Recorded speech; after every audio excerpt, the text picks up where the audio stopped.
So this is the premise of his thesis. And with this, I would like to invite both of you, Dr. Nadia Hashimi and Dr. Zol, to discuss and debate on this topic. So, would you like to start first, Dr. Nadia? Go ahead. I started first yesterday. Okay. Oh, Dr. Zol, okay. Yeah. Thanks, Dr. Farouk, Dr. Professor Hashimi, and distinguished friends in this round table. May I begin with Assalamu alaikum wa rahmatullahi wa barakatuh. Salam sejahtera. Very good morning to all of you. Right. This is in fact an extension of what had been discussed and discussed yesterday. And I'm beginning to feel that there is a somehow for an effective communication to happen, you have to leave up all the noises in between. There is a transmitter and there is a receiver. Somehow this communication is, to me, stifled by, may I use the word, misconceptions, biases, and prejudices. All that have been said by An-Naim, in what has been, to me, cogently summarized by Dr. Farouk, is actually, in a nutshell, what I've been arguing yesterday for a political party, namely an Islamic political party, to be engaged in a democratic process. First and foremost, it presupposes that they understand that the contestation, for all that they advocate, however divinely revealed, especially divinely revealed, could only see the light of the day if it is first advocated in a convincing way, objectively, intellectually, and placed to the critical assessment of the citizenry. The democracy is about voters making informed choices. And I've said it again and again, and in my writings for all this while, that for Islamists taking a political involvement, they must, at the end of the day, be willing to accept the outcome of this contestation. Should they face defeat, they should go back and see where the miscommunications or what, in terms of an effective messaging that need to be done. And if they get mandated, they got to praise God and thanks the people. And that's exactly what political Islam must understand. Because they are bringing in a transcendental, revealed policies of God, it does not necessarily mean that they could be mandated because it's coming from heaven or it's coming from God. That is the defining criteria of a democrat versus a theocratic involvement, where rejection of one's Islamic policy or religiously based policies tantamounts to one being ostracized, and in fact, what had been said and alluded by Dr. Farouk. I don't think there is a conflict in this understanding. And it is this understanding that is being, propounded by Sheikh Rashid Ghanouchi in most of his writing. And he even went to a large extent in making Islamists understand what it takes to win votes, what it takes to win hearts and minds, and what it takes to be presenting your advocacy in a most convincing way, intellectual, and plus all, even hudud must be presented in a most efficacious way of crime prevention, of property, preservation, of all the maqasid, of all the wisdom and the principle of Sharia. What Sharia stands for is to preserve religious belief, of aql, of a state of minds, lives, purity of lineage, al-nasab, and finally of mal, of property. And now Ibn Ashur came to add on these 5 imperatives of maqasid of Sharia by freedom and equality, al-huriyah, wal-musamma, wal-musawwa. So these are, to me, basic fundamental understanding that all Islamists must understand. If they want to take this path of a political and democratic process, they must know what it demands out of them. And this is the reason why an Islamist called Democrat, taking that particular involvement by way of realizing their vision and mission and all the ideas of Islam by way of its values, principles and program, this is the way. Otherwise they go jihadis. Otherwise they are in the realm of jihadis, of taking up arms to force their way, what is now seen ISIS and ISIL in Iraq and Syria. So forgive me, I am tending to feel that there is a real failure of communication here. It's not so much of it's not so much of ideas that are contrasting and diverging. It's a failure to understand, perhaps by the deficiencies of language and terminologies. But I, for one, I am dead clear from the outset what Islamist organization or Islamist political party need to do in engaging in a political process. I, somehow, I've read through this demand of this roundtable, a lot of other things of philosophers and whatnot. But I think it comes down to very basic. I don't have to even invoke John Locke. I don't have to even those who are opposed to involvement of religion in politics like Thomas Hobbes and others. Because at the end of the day, it is real politics. It is it is about Islamists understanding that when they go into a political process, they must be ready to accept defeat or failure. Out of, by virtue of, being a contestant in the contestation, they should not like, you reject me, you're not Islamic, you're not Muslim. Only the prophet only prophets have the right to proclaim that. Not even mujaddid, not even revivalists, That's make a difference between a prophet and whatever you call them, a mujaddid, a revivalist. This is the fundamental understanding of Islamic revivalism. So I think I'm making myself very clear. I have no qualms to accept that a lot of the things said by Naim is agreeable, but of course I think the how it is discourse, would make Islamists jump. Because they are, as we said earlier, allergies, the dirty S word. But when it comes to real politics, when it comes to managing state and administration and governance, it is all like that. I mean, you have a noble, godly, divinely religious policies, and yet you can't get that implemented until and unless it goes to the legislative process, until and unless it goes to the democratic process, until and unless it is debated and then voted, and if ever it is mandated, it sees to the light of the day. But otherwise, you got to keep flowing on.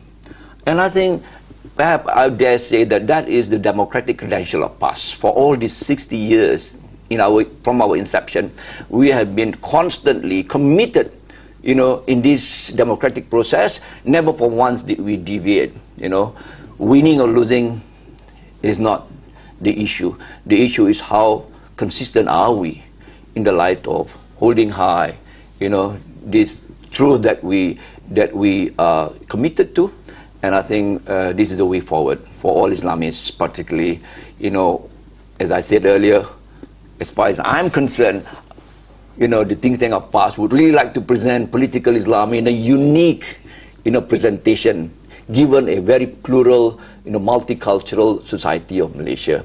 We are not like Middle East. We are not like even Indonesia.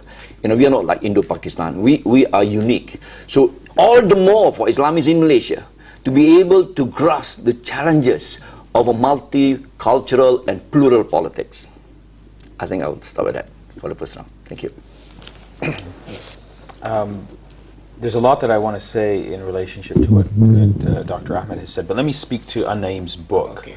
And I'm not sure how many people here are familiar with the book. Has this book been widely read here in Malaysia? No.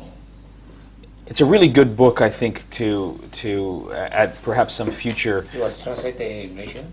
Well, it was, yeah, Yes. it's translated in Indonesian, and it's a great book, I think, because in many ways it brings together a lot of these themes that are central to Malaysian politics, and I encourage people to read it. Generally speaking, I like the book. I have problems with it, and I'll tell you what my problems are. I think Abdullahi An-Naeem is one of the really important sort of Muslim scholars and human rights activists, because he bridges these two sort of, camps. He's both solidly rooted within an Islamic sort of framework. He has a good understanding of Islamic legal history, and he's a modern human rights scholar as well. The problem that I have with his book is that he sort of lays out a very nice vision for how sort of Islam and politics should ultimately manifest itself, but he doesn't tell us how to get there. So he says that we need, a secular state where Sharia should not be enforced by the state, but should be the individual choice of people. You should use civic reason when you want to advance your arguments in the public realm. All of those are really great sort of ideas, but how do we get from where we are today in terms of where Muslim people are thinking, where they are very much under the sway of what I would consider to be a very conservative interpretation of Islam, where the term secular is considered to be, a code word for atheism. And so he says we want a secular state. In fact, that's the title of his book. But if you go to any Muslim community and you use the term secular, people will, not want to listen to you, because the term secular for most Muslims means atheism. And ironically, An-Naeem in his book, he has this chapter on Indonesia where he had these focus groups, and he actually acknowledges this. So there's a little tension there. Now, I think it can be explained because An-Naeem is writing this book for an academic audience, broadly. I think what ideally needs to happen, and this applies to me as well, there's the debate among academics and among sort of the learned segments of society. But what we really need is books that are much more rooted to the practical challenges and debates in terms of how you apply these sort of ideals in terms of the everyday reality of political life in Malaysia, in Indonesia, in other countries where it's a different strategy that you have to use at the grassroots level when you go into a local mosque or you go into a rural village and you have to engage people who don't know who John Locke is, don't know who what the Universal Declaration of Human Rights is. So I think we have to be able to translate that into the everyday real world in which we live in. True. Now that's, I think, a challenge for An-Naeem. In terms of how do you translate this ideal vision that he has, which I think is one that I would love to see implemented. And so that's, I think, broadly speaking, where I think there's some problems. One of the things that I remember about Abdullahi An-Naeem that's worth thinking about here in a Malaysian context, the first time I heard him speak was in Canada when he came to give a talk about 15 years ago, and he says one of the problems with an Islamic state, with those people who come and say that I want to establish an Islamic state, and now we have an Islamic state, is that it sets up this situation where if you were claiming to have an Islamic state and you were leading an Islamic state, then anyone who's on the outside and criticizes you is then criticizing an Islamic state, and by definition is anti-Islamic. And so that immediately basically, that immediately causes huge problems in terms of holding a government of human beings, no one who has divine wisdom, normal human beings, subject to error, in a very awkward position, because they're trying to create this this shield of invincibility that they say we're an Islamic state, and everyone who criticizes us is therefore un-Islamic and unethical and can't be taken seriously. So there's a deep problem there that I think is worth thinking about. And I think that's really the point that An-Naeem is talking about when he uses the term a secular state. He's trying to, I think, suggest that we need a state that is devoid of this veneer or halo of sacredness and of Islamic piety, where only those people who happen to be in possession of the state can have certain rights that are above everyone else, and they can't be criticized. And if you do criticize them, then somehow you are the problem, and not those people who have political power. So I think that's I think an important point for people to think about, and I think Anaim is trying to think about these issues. But the problem that I have with the book fundamentally is he doesn't tell us how to get to this vision that he has. He's very good in laying out the vision, but he doesn't tell us the steps along the way to get there. The other problem that he doesn't deal with is really the problem of democratic politics and the problem of respecting the democratic wishes of electoral outcomes. What do you do in a society where you have a free and fair election and a political party comes to power? And they campaign on a platform of implementing or proposing a particular vision that is rooted within Islamic law. They won the popular vote. How do you then argue that they don't have the right to pursue policies where they have a mandate from the electorate? That's something that he doesn't deal with in his book. And it's a huge challenge. I mean, the way I think you fundamentally have to deal with these issues is you have to sort of try and support an open and ongoing democratic process. So if someone comes and wants to implement a set of policies, whether Islamic or un-Islamic or somewhere in between, then they have to be subject to public accountability. And the next time there's an election, they have to suffer they have to be held accountable by the electorate. So Anaim's book seems not to take that into consideration when he says that, look, the state should not be in the business of, implementing or proposing sort of Islamic legislation. It should be completely secular, and we should leave it to individuals to decide. That's great, in terms of an ideal standard, but what do you do if you have a certain constituency that wants these things implemented or proposed? That's part of their vision. On what democratic grounds do you argue that can't take place? Anaim doesn't tell us how you get around that particular problem.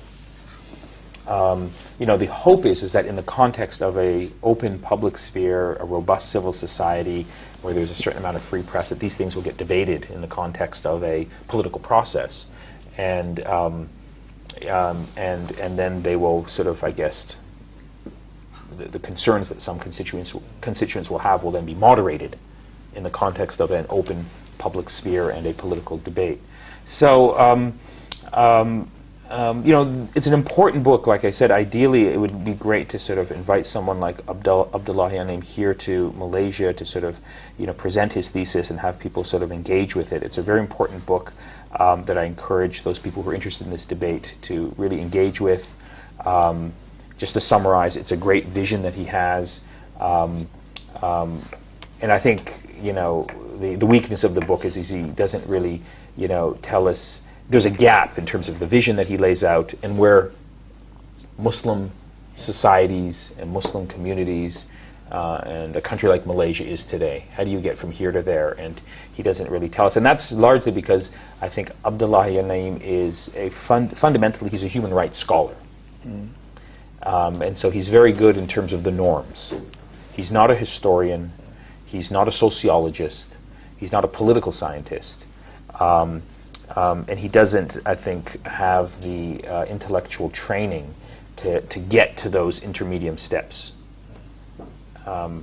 which is where the real heavy work, and the real difficulties and challenges are. You can lay out a vision of, utopia, but how do you get from utopia from where we are today? So those are my general thoughts. I'm deeply sympathetic to the vision, but in a nutshell, he doesn't tell us how to get there. And if he would perhaps write a follow-up book, he would, I think, fill in a lot of the gaps that exist within his thesis. So those are my general thoughts. Could I comment? Yeah.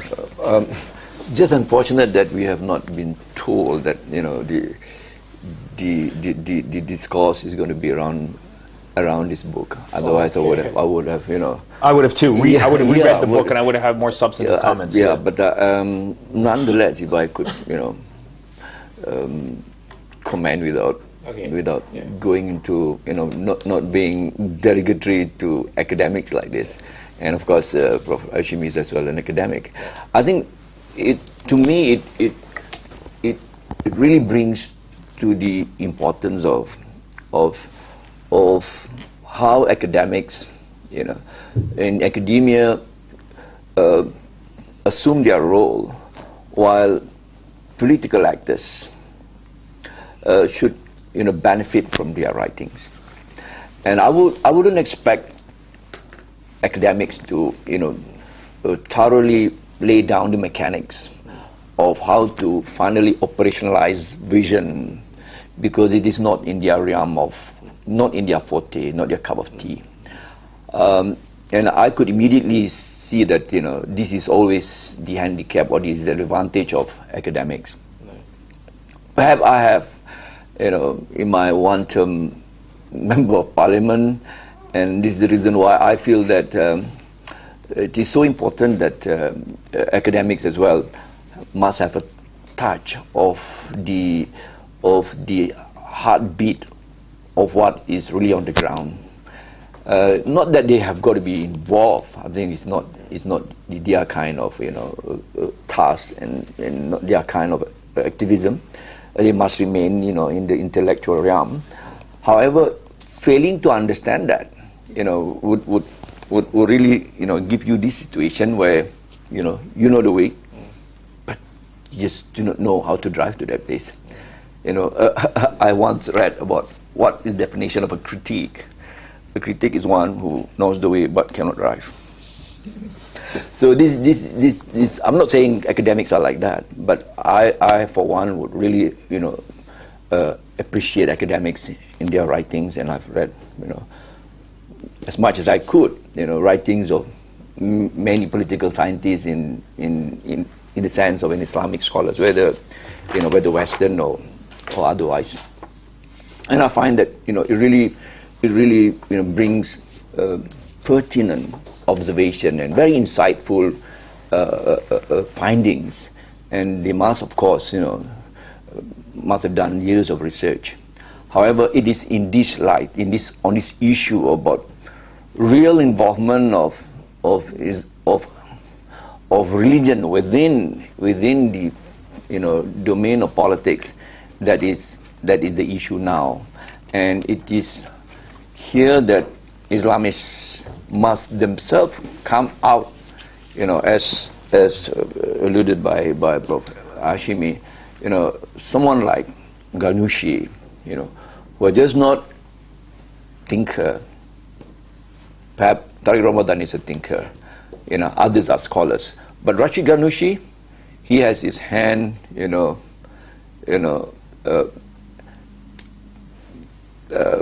dirty with all, if that is the right word, with real politics and handling and managing,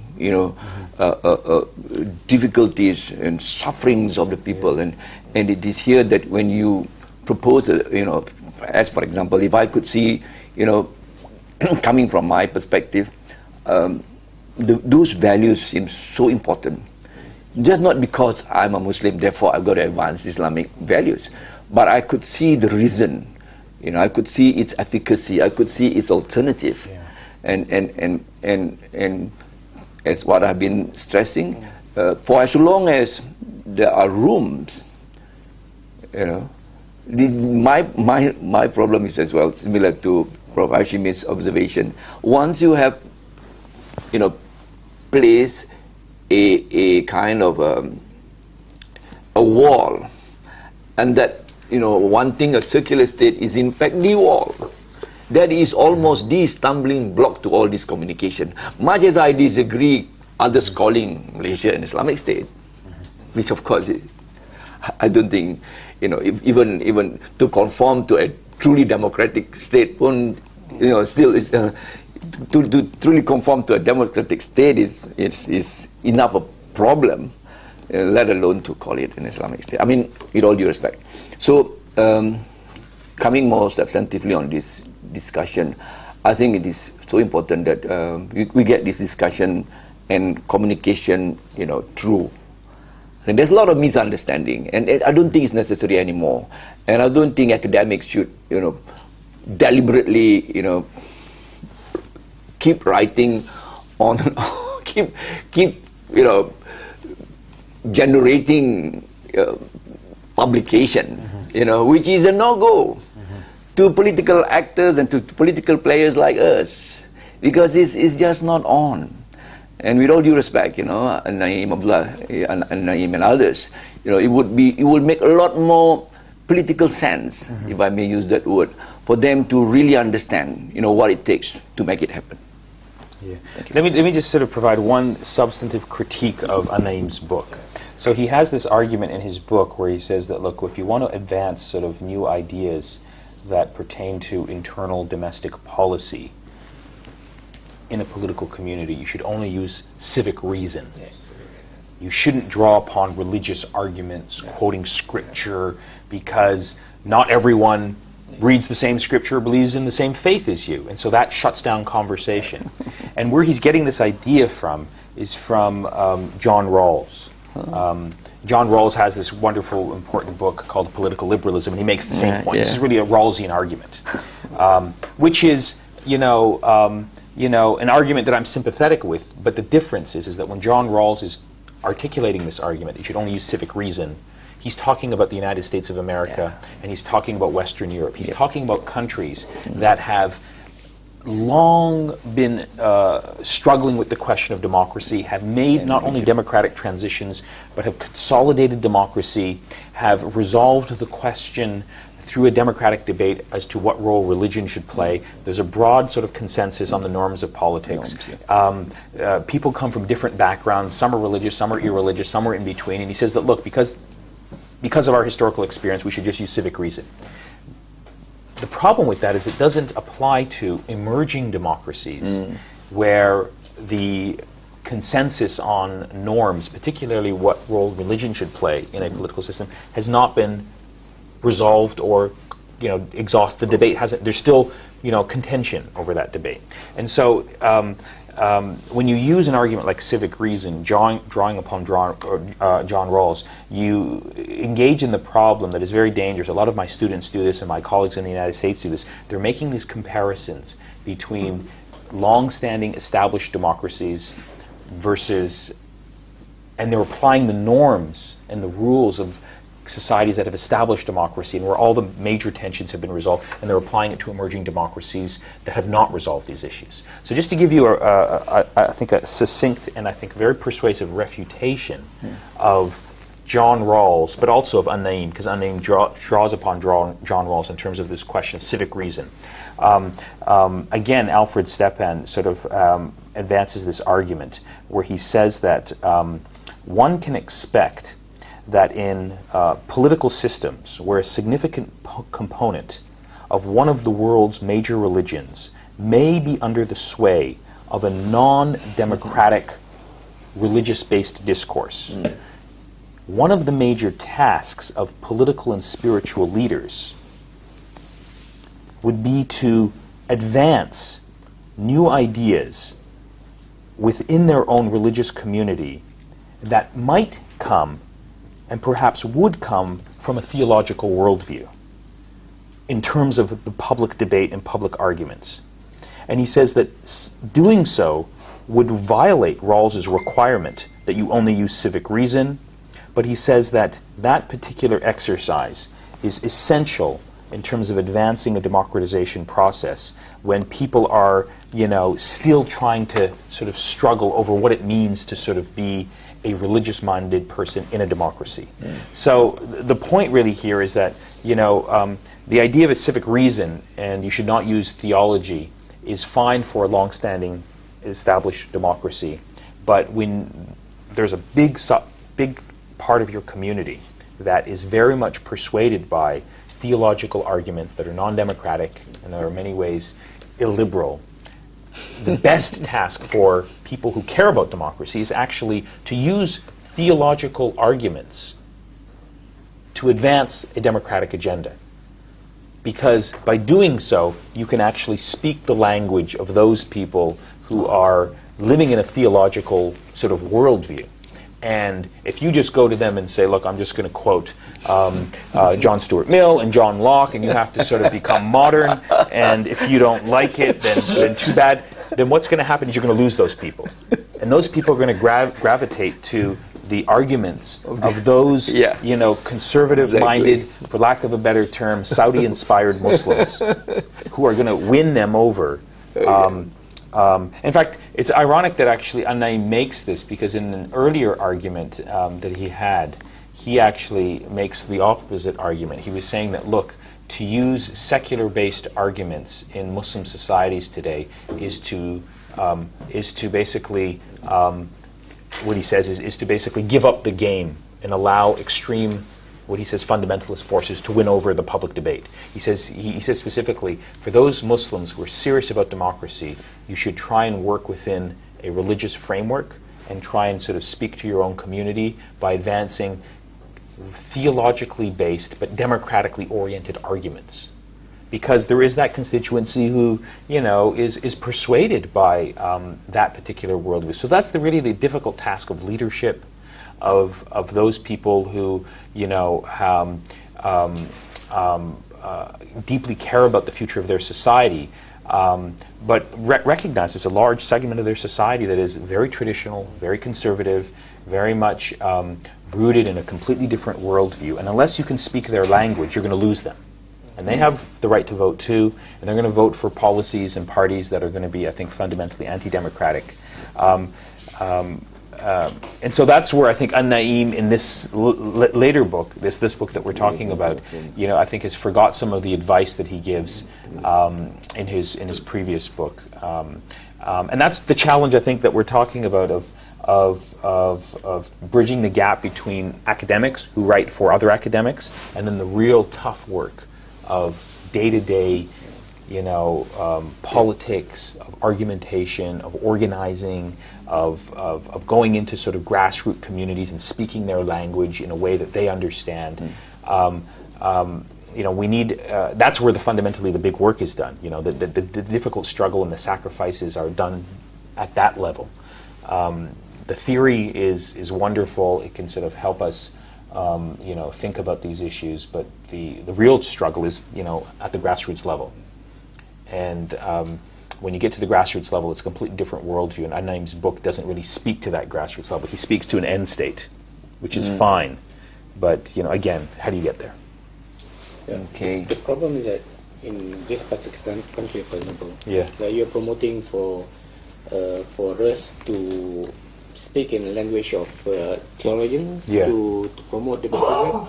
And I think we have difficulty in that because basically there are not many people who could articulate in such a language. You know, like great Democrats, thinkers among the Muslims, like Rifat Tahtawi, Khairuddin At-Tusi, and you know, they have, you know, just a few of them. Many of them were basically Arab scholars, and you know, their books were not translated into Malay, and it's very difficult. Could I jump in? Could I interject you on that one? I think what is required, if I can paraphrase Prof. Hashimi, it's not one that engages a conversation, dialogue, or debate using languages that are incomprehensible to the lay people. I don't think that would be positive in any way. I think what has been said and discussed yesterday, if I could bring it back, is the ability for Islamists and others to communicate public policies advocacy based on your ideological persuasion, be what it may, but in a language that is comprehensible to the entire, cutting across the entire voters and citizenry. I think that is a challenge. I mean, in a Rawlsian liberalism way. I mean, I think he's perhaps, this is why I feel that the shortcoming of democracy, in the sense that he's taking a one-size-fit-all kind of thing. I think democracy is also not like that. He's trying to or rather he is not privileged to understand, emerging democracies and emerging economies of other than the more established democracy, mature democracy. So in that sense, I don't think the idea of Russian, school would be positive for us, and this is why I think if Naim is to bring this discourse to its conclusion, then it somehow will fail to be contextualized or put into practice in emerging democracy like ours. So I think this is why the creativity of why democracy allows for this creativity, and this is why I think it is very inspiring, very assuring, that for as long as you allow for this dissent and managing this dissent, this debate, I think it's very positive for us. Yeah. And if ever it gets to be not accepted, be it. But the amount of debate would be proportional to the enlightenment, that will in the outcome of it would be very positive. And I truly believe that if only Islamists can understand how to communicate this way, I think it would be very positive for all of us. Yeah. You're right that this is just not a Malaysian problem. This is a problem in many Muslim communities, that the playing field is not level for those democratic forces, because there is a shortage of books, intellectuals who can provide a Islamically based argument for democracy and human rights. But correct me if I'm wrong, have not the Sisters in Islam organization here in Malaysia been advocating a religious-based Islamically sort of set of arguments in favor of gender equality? Yes. That's what they've been doing, yes. Right? Yeah. And so I think that as a model needs to sort of be expanded to the other realms of the political in terms of democracy, human rights. That sort of project, and it's a difficult project because it's not simply having the most. It's not simply a question of having the best ideas. It's a question of disseminating those ideas at the grassroots level. There's a famous case of one of the great Islamic scholars of the 20th century, Fazlur Rahman, who provided this really, I think, wonderful sort of modernist interpretation of Islam that was compatible with democracy and human rights. But his story is actually very revealing, because he was Pakistani, he goes back to Pakistan, sets up this Islamic Research Institute, and was basically forced to flee for his life because his interpretation of Islam at that time was considered to be, too heretical for Pakistani society. So what he ends up doing is he leaves Pakistan, he comes to the University of Chicago, and he writes several excellent books and has a series of students. And his ideas, I would argue, are much more solidly authentic from an Islamic perspective and a democratic perspective than many other interpretations. But if you go to Pakistan today and you ask an average Pakistani, what do you think of Fazlur Rahman? They'll say, who? They don't know who he is, but everyone in Pakistan knows who Maulana Maududi is, knows who many of the other, because he had a network of supporters whose ideas were disseminated at the grassroots level. True. So you may have the best ideas, but one of the challenges of bringing about meaningful political change is you can't leave your ideas at the realm of the university. You have to have a network of supporters and activists and people who can do the difficult job of going into local communities. Now, in the case of Malaysia and other Muslim societies, it's a difficult challenge because many of the official interpretations of Islam are controlled by the state, right? They have money, they have funding. You don't have the right to set up your own mosque and to advocate an alternative interpretation of Islam. That's a huge challenge, and every community has its own set of concerns and context that they have to work in. I'm not familiar with the Malaysian context, so I don't want to say much about it. But generally speaking, I think that's where the struggle lies, and that's where An-Naim sort of does not really help us in many ways. He's laid out a great sort of vision here. He's a great human rights scholar. He advocates this great vision for, and he sort of says this is how we can deal with the question of Sharia. It should be private. The state should not enforce it. We need a secular state. You know, we need to sort of advance civic reason. Wonderful, you know. But tell me how we get to that state from where we are today.